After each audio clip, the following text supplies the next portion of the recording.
Когда-то на таких людей найдется управа. Досмотрите это видео до конца, и вы узнаете, какой огромный скандал произошел в Таджикистане. Подписывайтесь на наши обновления и точно будете в курсе всего самого актуального. Сотрудники Хорогской милиции передали родным тело жителя Рожскалинского района, которого отвезли на допрос в городской ОМВД. Близкие 68-летнего Абдурахима Гулобова сказали, что он подозревался в хранении охотничьего ружья, хотя никогда никакого оружия у него не было. Правоохранительные органы смерть Абдурахима Гулова в отделе милиции не комментируют. В прошлом подобные инциденты власти объясняли внезапной остановкой сердца, передозировкой наркотиков или попыткой побега. Абдурахим Гулобов был похоронен 7 июня. Один из близких покойного рассказал, что при приеме тела спросили у милиционеров о причинах смерти, однако внятного ответа не последовало. Сотрудники милиции лишь порекомендовали близким Гулобова не общаться с журналистами. Мы так и не узнали, что произошло во время допроса. Абдурахим Гулобов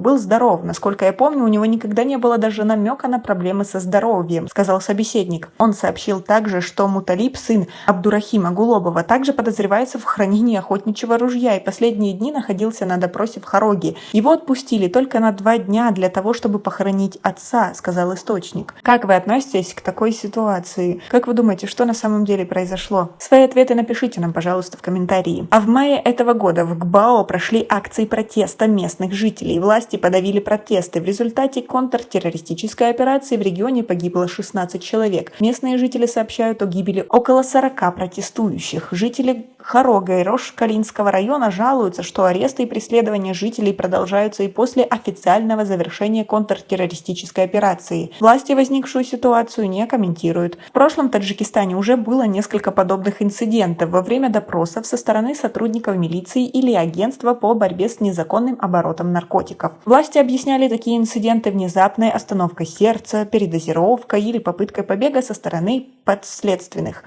Абдурасул Назаров, 40-летний житель Куляба, был задержан 28 марта 2018 года 2 сотрудниками ОМВД Сено-2 города Душанбе. На следующее утро тело Абдурасула Назарова со следами побоев было передано родным. Родственники покойного, который был задержан по подозрению в незаконном наркообороте, говорят, что Абдурасул был запытан до смерти. 28-летний Бахрамидин Шадиев, который был задержан в 2011 году милицией в районе Шахмансур по подозрению в краже, был доставлен в больницу с тяжелыми травмами. Он скончался через 10 дней. В МВД Таджикистана в этом случае официально заявила, что Шадиев сам выпрыгнул со 2-го этажа здания МВД. Шамсидин Зайдулоев был задержан в апреле 2015 года по подозрению в незаконном обороте наркотиков. Спустя несколько дней содержания в изоляторе временного содержания агентства по контролю за наркотиками он скончался. Родственники молодого человека утверждают, что смерть наступила в результате побоев и пыток. Умар Бабаджонов, житель Вахдата, был задержан правоохранительными органами в конце августа 2015 года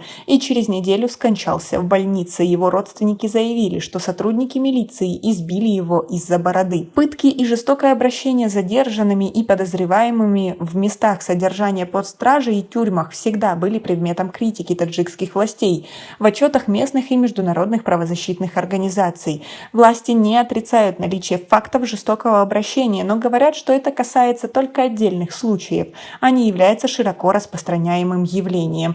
Но даже такие единичные случаи вызывают много вопросов. Почему полиция позволяет себе такое поведение? Ведь они не ставят жизнь населения ни во что. А как вы к этому относитесь? Свои ответы напишите нам, пожалуйста, в комментарии. И у нас пока на этом все. Оцените наше видео подпиской и лайком. До скорой встречи!